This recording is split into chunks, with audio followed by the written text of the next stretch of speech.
Lovely cushioned header. Fixture! Oh, you beauty! What a head, son! What a head! Yeah, I think we're live. We're live. Yeah, we're live. We're live. So, hello everybody. Welcome to the second episode of a small collective idea that me and Rishi had, where we wanted to just vent about the entire Scouser emotion.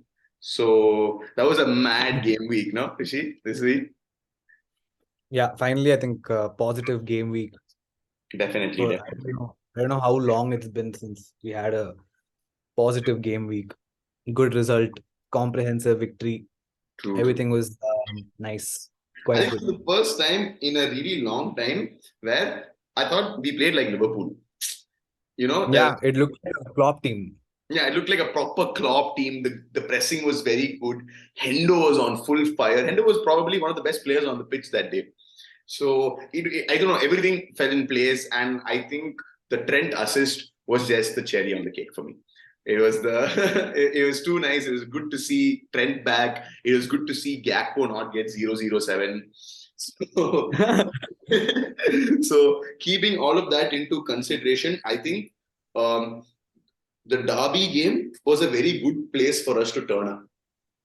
Yeah. Because it's a derby, first of all, obviously. And it's Everton.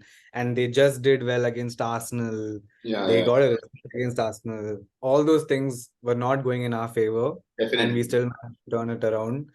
And with such a comprehensive performance, bro, like that is something that I really like to watch. That because we were so dicey in the game before. Like everybody just didn't have confidence, only it looked like. But this match, suddenly it's like nothing happened, only we were again back to just being good. It was just weird. It was just properly weird to see how, the confidence is like fully back. Yeah.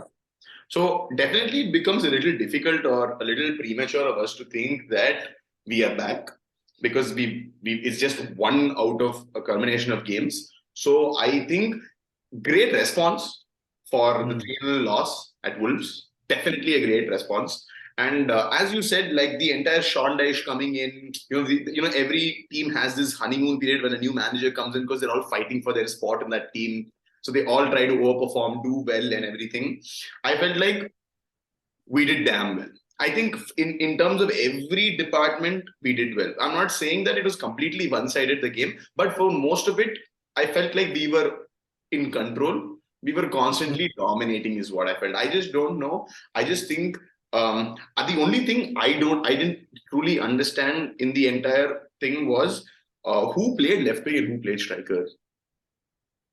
Oh, that was lovely, because it was a nice little interchange between Darwin and Gakpo. I never I understood. think that's the plan. I think that's the plan going forward. I don't think they want a Darwin on the center or a Gakpo on the center. I think they want them to interchange and have that flexibility, because in certain situations, Darwin's pace is really helpful on the wing. Wing. And in certain situations, Gakpo's ability to be on the ball is really helpful on the wing. Yes, true. So it works both ways. Like Darwin might be better sometimes if the ball is passed through the middle. It might be better for him to be there. Whereas Gakpo is really good because he can keep the ball and build up play from the middle and release it to Darwin and Salah. So I think it's a damn flexible formation. Like it's a very flexible kind of thing. And if it starts working out, then these things will start blowing up. Definitely. So what I'll do is I've just like prepared like a cute, like not even a presentation, but like just a couple of tidbits of Okay. Let's go. This is just, I think this is the best moment of the match. Definitely. Just him laughing at his face. That is like the Robo we know, bro. Like finally. Definitely. And it was, dude, before we move on to everything, I just think I'm just really happy that Bobby and Jota are back. I was too happy to see them, even if it was just for like 5 minutes, 10 minutes. It was so nice to see them back on the pitch. And definitely our starting lineup will be around the team that we were playing against Everton. But given everything into consideration, it is very nice to know that we have other attacking options other than Elliott. It's a little disappointing when Klopp removes a winger and plays Curtis Jones there. So, so shying away from that, it's really nice to have both Jota. I'm especially excited for Jota because Firmino we've seen even in this season, but Jota I've missed, bro. I've not seen him in a really long time. I'm excited in the next couple of weeks when Diaz also comes back. But okay, I just wanted to point that out because I saw Jota there. But yes, you can carry on. Yeah, like having Jota back is a huge boost, bro. Yeah, Because definitely. mentally, just generally having him back in the squad as an option is a little too underrated, if you ask me. Definitely. Because he's been there, done that. He knows how to press. He knows all these things. He's just wonderful, dude. So I think this is like a really cool graphic of just the average positions of our players. Yeah. And it's nice to see this cute little Salah and Darwin that take up these inside forward positions. It's like a double striker role almost. And I love that Gakpo is, dropping into these kind of positions. Like he's not.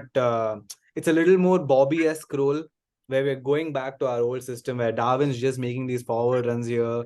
Salah's back to making these forwardish cutting inside runs here. And Trent is finally overlapping also here. So instead of Trent being in this space, he's coming here and making those crosses happen. That's how he got the goal. And I think at some point I also feel that our midfield setup kind of enabled the way we played against Everton. This is my theory. I feel like giving Bajcetic the more please don't have like be against me for my pronunciation. I don't know how his name is pronounced. Stefan Bajcetic. Sorry. Bajcetic. Okay, I'm so sorry. That not a little tough for me. But okay, I'm gonna call him Bajcetic. So the entire him being pushed forward into the Thiago role kind of enabled our midfield in some way or the other. I liked Fabinho as a CDM. This is the first time I truly enjoyed watching Fabinho this entire season. And I just thought Hendo was too good.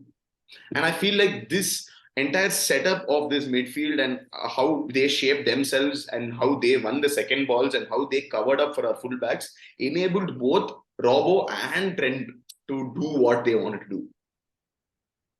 Like one thing I want to note out here is like the number 3 and 43 is here. Okay? Yeah. And what that does is that they are playing a little like together. You could see it like it's almost like a two, like a C2 pivot kind of thing there, which is interesting because I think that's what we've been crying on for a long time. Where Henderson is just he's just a pressing monster at this point. Yeah. Like there are games obviously where he's not in form and he's not good at his press. He's not good at his on the ball as well. But when he's in that pressing monster kind of form, and we have someone like Fabinho and Bajcetic just covering these spaces here, where Newcastle usually just I mean Everton just want to like put balls in through here, catch Trent and Robertson, but these two are right here, and Henderson is just a nuisance when the ball is somewhere here in the midfield.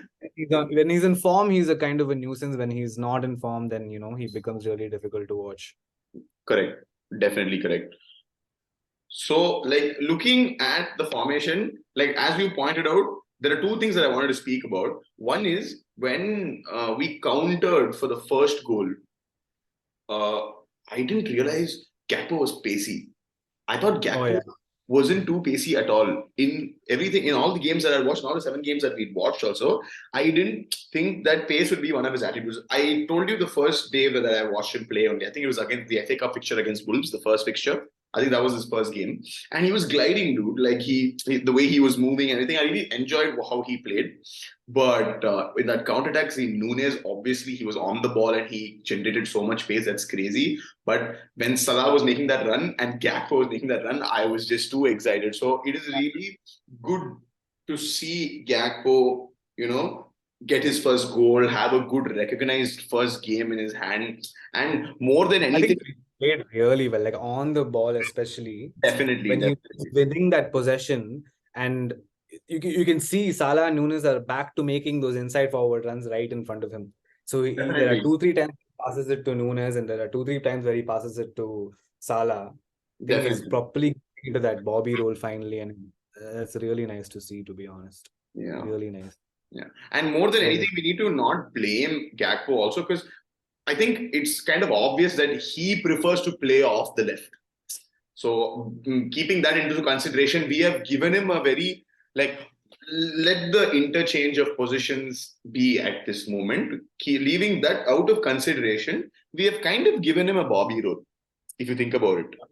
Because both of them are moving central towards goal, okay? And I feel like this season, when we didn't have Gakpo, we were playing Nunes striker and Salah on the right wing. I feel like the issue we had with Salah was we kept giving the ball to Salah when he was too wide from the goal. He's touching the line. Yeah, he's always touching the line, and I just feel like the chunk of Liverpool football that we watch. I'm not saying he's not dribbled. Like literally, there's a song called Mo Salah running down the way. But I just think that the entire Trent being a constant support for Salah was being missed.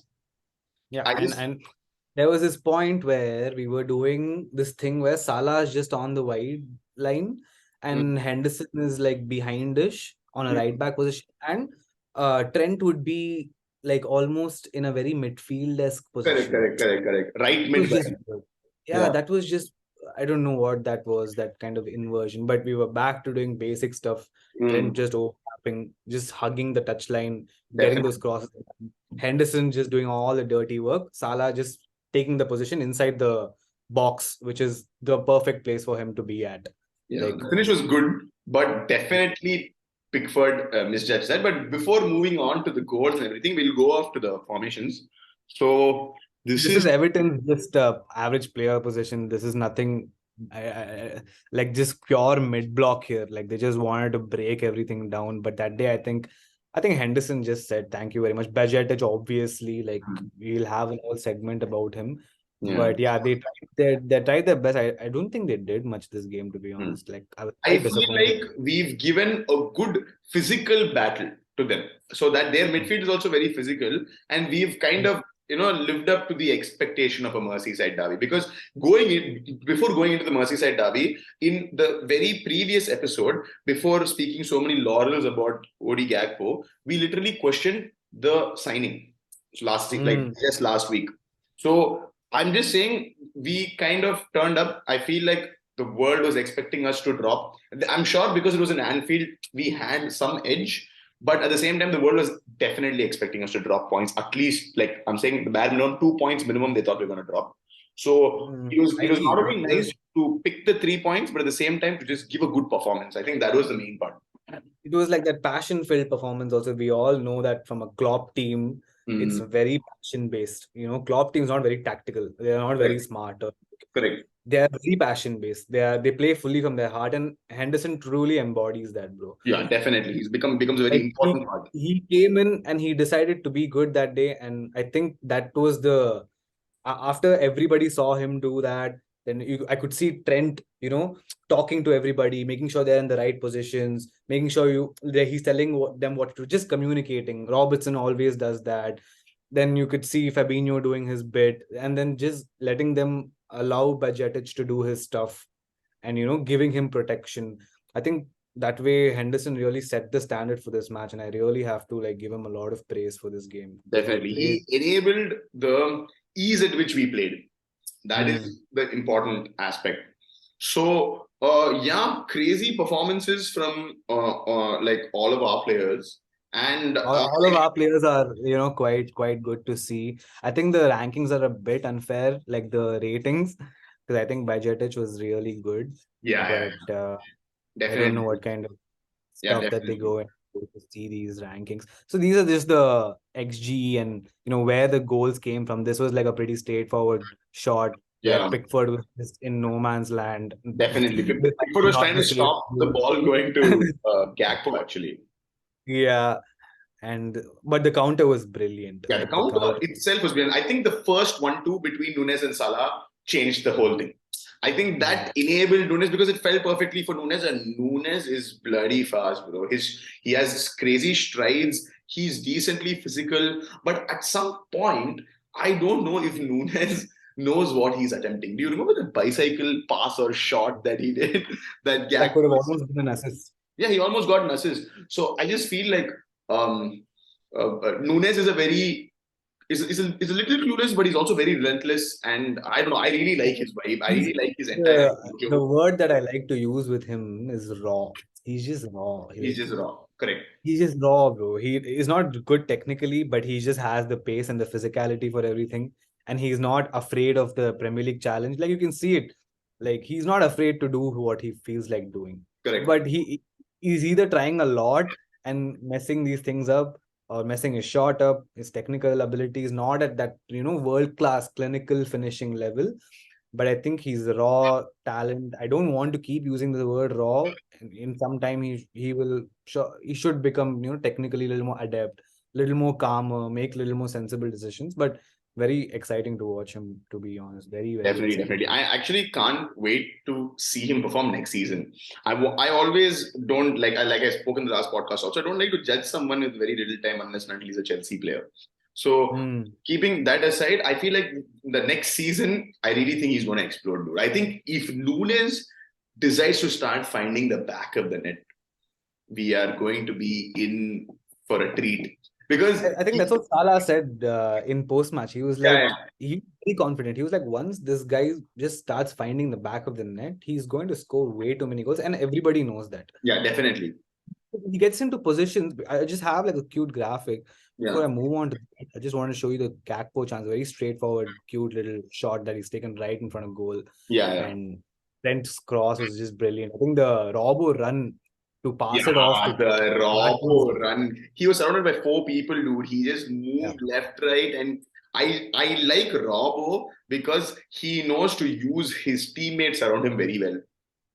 Because Robbo does the same thing, bro. Robbo is relentless. Robbo will make the pass, make the run, and he's always there. If he loses the ball, he's coming back. So I just feel like the team helped him, but he did too well. I think he was the main part of that attack. We started off the ball on the left side and we moved into the center. Won the ball there, and then he moved past everybody. And that was it. That was pretty much it. And beautiful goal. Good first goal for Gakpo. Felt really good for him in Anfield. Must have been crazy atmosphere. Definitely. He must have. Like I told him I had one mate go there and he was like, it was crazy, the atmosphere. Oh, this is Nunes. So these are Nunes' chances. Like you can see he's taking a lot of shots which are very close to the 6-yard box here. Yeah. So it's not like he's not getting any chances. Right? This was one of those weird chances where he just skies it. Oh no, this was the finesse where Gakpo plays him in and then he just kind of tries to finesse it. Just goes I know what you're talking about. This was that. And then there's this shot which he just volleys and it bounces off a Everton player. And I think if the Everton player was not there, it goes directly into the net. And so he's getting into these positions, which is what is very promising to see with him. Like definitely, that's what I like. He's at least not being invisible. He's not involved. That would be a bigger issue according to me. As long as he's getting into the positions, he's always involved. I'm okay with it. And he's chipped in with an assist, and that's pretty great. That's great. Definitely. So moving on, I want to speak about the goals. So like before we speak about the main man, according to me, I want to speak about the goals. So like both the goals were very, very good. Like in the sense, see the first one was a pure counter. At least the second one, we had the ball a little bit, we built it up, and we moved ahead. But that first goal was pure counter. And to think that it came off our post. The ball came off our post. Game-changing movement. Proper game-changing movement. I think it was Tarkowski's header. And he made a really good run. It was a good header also. It whacked it. It went in no man's land. We got it cleared. Nunes to Salah. Salah to Nunes. Nunes to Salah. It was crazy. Beautiful. Good goal. Beautiful. I think both the goals were just like a very Jurgen Klopp type goal. Like you fast, quick transitions, just no nonsense, no dribbling around way too much. Quick passes. Everybody's making forward runs. Goal. Proper. And that was just very satisfying to watch. Proper OG heavy metal football vibes. Like proper heavy metal, like our brand of football. But it becomes a little tricky because this is one game out of many games, like I said. So we should hope to keep this fixture, as a standpoint and continue in this good momentum. It becomes very important. So let's talk about the main man, Mr. Stefan. He's back. This guy is too good, bro. This guy, we just found Pedri / Gavi in the Premier League. Yeah, definitely. I just think Unbelievable. the keeping everything aside, bro. See, he's a great player. He's covered so much distance. He's taken so many touches. He's made so many key passes. Everything is there. Keeping all of that. So wait, I'm just looking at his stats. I love this long ball stats that he has because he switched plays so many times. Yeah. There was one time he switched it to Salah. There's one time he switched it to I think Darwin. He found Darwin, which is what was shocking. Correct. Because Thiago usually does that, or Yeah. Virgil usually does that. And we don't have anybody else who can do that. Correct. Because if Henderson wants to do something like that, it usually goes into the stands. Yeah. So him just coming in and his aerial duels, ground duels, he's doing really well, bro. And like his dribbling is just on point. His one touches, that back heel, that back heel was juicy. And keeping everything into consideration, I really love the fact that the way he sees the game is too nice, dude. Like he makes those cute little small passes and he moves out of these tricky spaces. He gives a lot of leeway to all his other players. And I feel like at certain point he's also pretty relentless. Oh yeah, bro. Because he's a tackler. Yeah, he's just constantly on you. He's like if he's not putting his leg through, he's making his presence, he's making you feel his presence, and he's always like imposing a sort of press on you. And that's why I feel like our press worked. And I keep telling that day's midfield pushed us ahead. Like definitely Robbo and Trent did their part, Salah, Nunes, Gakpo did their part, but the midfield is where we won the ball so many times and we did really well. So I just hope second balls we won, and it was just relentless. Both Henderson, Fabinho setting the standards. Fabinho just Bejet is just going through that flow. His one touches, his control. He has that La Pausa about him where he can just stop the play sometimes, relax play, calm play down. I think Gakpo also does really well in that sense, bro. Like his ball holding ability. He has very good ball retention. Good ball retention. He reminded me a bit of Genie, to be honest. Like a couple of times I saw him, he was just like he had the ball and he would just stop and he would just wait for everybody to get back into their positions and then just restart play. Which is what we've been missing for a long time because everybody's just trying to spam. Yeah.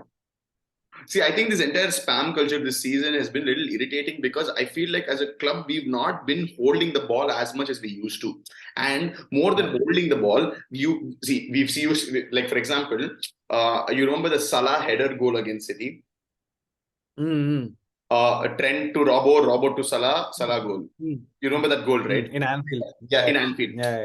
That's how I quantify Liverpool football. Like, for example, the exact same matches, the previous attack, I think City would have had about 49 passes. We made 3 passes, bro. We made Trent to Robbo to Salah, and done. It was just done. Gets the ball, Trent to Robbo to Salah. So I feel like even though with whatever amount of the ball we had, we've always been a very direct team. There's no beating around the bush when it comes to Liverpool. We're always like, take the ball, make those few passes, get a chance created, and then try. So this is what we do all the time.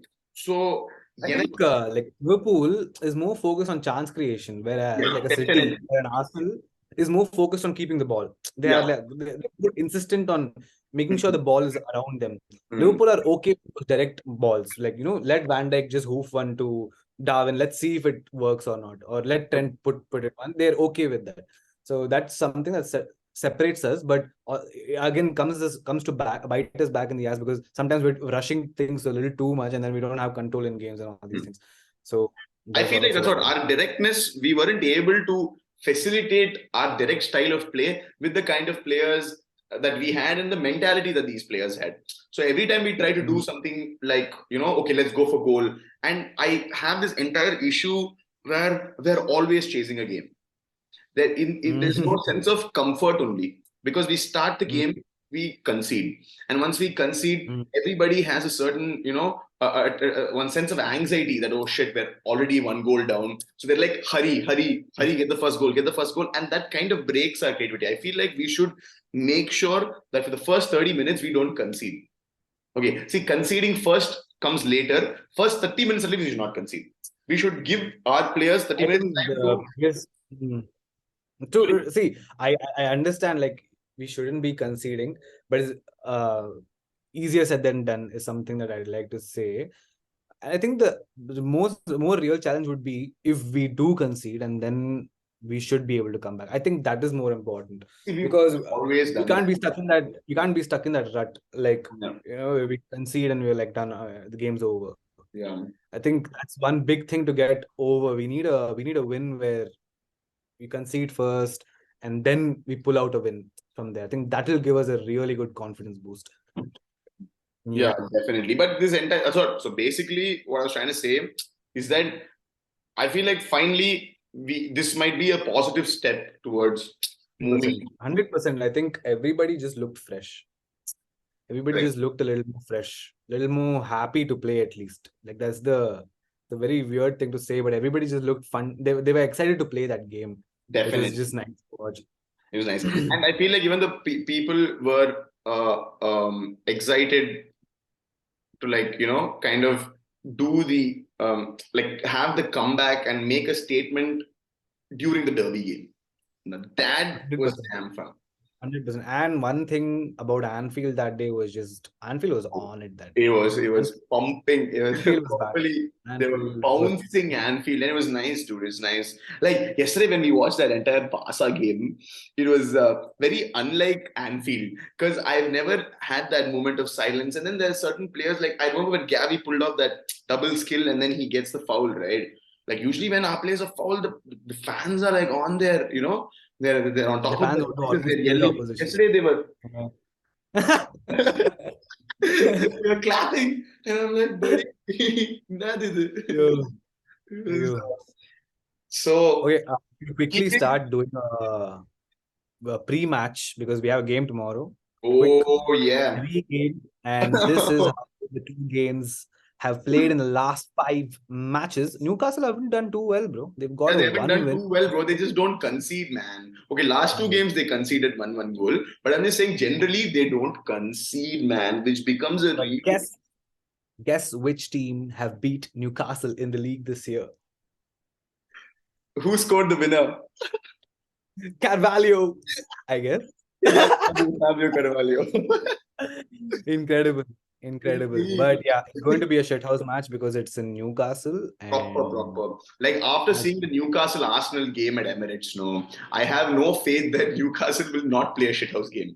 I have zero faith, bro. They did the same thing in Anfield, buddy. Yeah, they did the same thing in Anfield, but it bit them in the back. It's basically, that is the situation. But that's what, bro. Now we need to keep this momentum and we need to push ahead. But I'm a little worried about Newcastle. 100% Newcastle as a top 4 team. It's everything to be worried about. Yeah. But in against all odds, if we do manage to get a result, then a lot of things change in the league table. Okay, so now they're 4th. So they are 4th quickly, and we are 9th. We are about 8 points behind them with a game in hand. Okay. So not 8, like 7 points. So we win this game, and they'll obviously be dropping those points. So we'll go on to 35. Then we'll be about 6 points. So see, the thing is, from this 5th position to 9th position, 10th position, it's very close. It's really close right now. Okay, so like technically, in comparison to Fulham and Spurs, if we keep our 2 games in hand, which I don't know, I think one is Newcastle and the other one I don't know, we will be above Fulham and not Spurs. 1 point below Spurs. I'd say we can easily hit the top 6. I'm not sure about top 4, but I think top 6 is quite doable. Top 4 is quite tricky right now because everybody are doing well. Spurs are always like this. Is the entirety of last season we thought Arsenal finished top 4, and Conte kept knocking the door. Last minute slip, he came back. So if he's just waiting for that small window of opportunity for you to make a very minute mistake, and he capitalizes on that, because there is a part after which Conte doesn't drop points. He just putt, he'll win off. You remember he got the draw against us. Results. Yeah, and he got the draw against us last season. The Yeah, league, the result that cost us the league. Didn't he get 2 draws?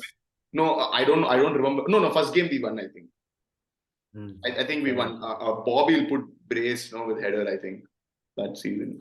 I'm not so One sure. thing to keep in mind about this Newcastle team is they're going to sit back quite a bit, and Yeah, they'll always definitely. want to hit us on the counter.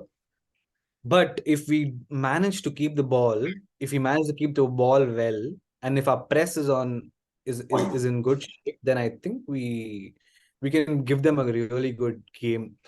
So let's just do this cute comparison. Table position, cool. They've won 10 games, so they've just won one more game apart from us.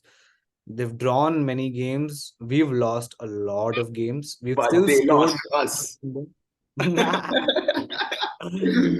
Incredible. We have still more goals scored. They obviously have the less goals conceded. They have 2x of our clean sheets. They have 2x.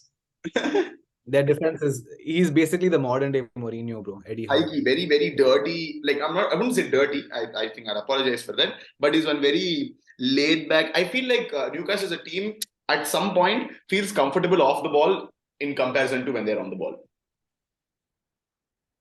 100%. They trust that. Definitely. That is so pacey. Maxima. Once again is also in really good form. Off a little bit. So they thrive on that, bro. Gumares is just going to be in the middle control.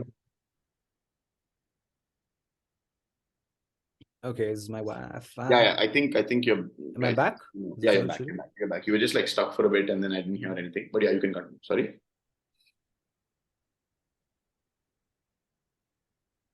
Wait, I can't hear you again. What I was just telling them is, they basically thrive off this, dude. They love not having. Wow. They love not having the ball, and they love hitting you on the counter. They're really good at that. They love their clean sheets. They love shithousing a game. So we are in for a very tough battle. That is one thing that has to be said about this game. 11 p.m. tomorrow, no? Yes. Okay. See, keeping all the head-to-head and keeping all the stats and everything, we need to clearly accept the fact that they're in a better place than us right now. Their defensive shape is much better. Their team is kind of well-oiled to the process that they have during the course of the game. So we are just like trying it out and, hoping something will work out in our favor. Definitely, we had a positive result. But I feel like the only thing that we need to be worried right now is we need to be worried about like counters, because they're going to sit, bro. Let us play. They don't care. They just try winning second balls at very good places, and they'll beat us in the transition. That is going to be the first aspect which we need to be very careful about. And for some reason, I feel like Newcastle as a club do very well set piece wise. They have good set pieces. Oh, yeah. And they have so many tall guys, bro. Yeah, they have a lot of big guys, and we have been rather shaky when it comes to. I'm not saying poor. We've defended a lot of set pieces. No. We've been shite in set pieces. You can't escape. We've conceded a lot of these corner goals and goals that we should not be conceding whatsoever. But I don't want to speak about all the negatives. I think we should be a little wary of their set piece, like their set piece options, their set pick takers. I think we did really well against Everton in the set pieces, because they had targets. Definitely. We did well there. Hopefully, Van Dijk is back. I think that is going to be a big game changer. If Van Dijk's back, a lot of things change. Set piece changes. All of that changes. So if he's back, I think we can give them a really good game. And otherwise, also we should be able to. But if Van Dijk is back, it just adds that other dimension to the team. It's just really important. I'm actually like, all these people who mock Van Dijk now, they don't understand how his presence facilitates our team. Just him being there is like, damn, like good for us. It's a good feel to have.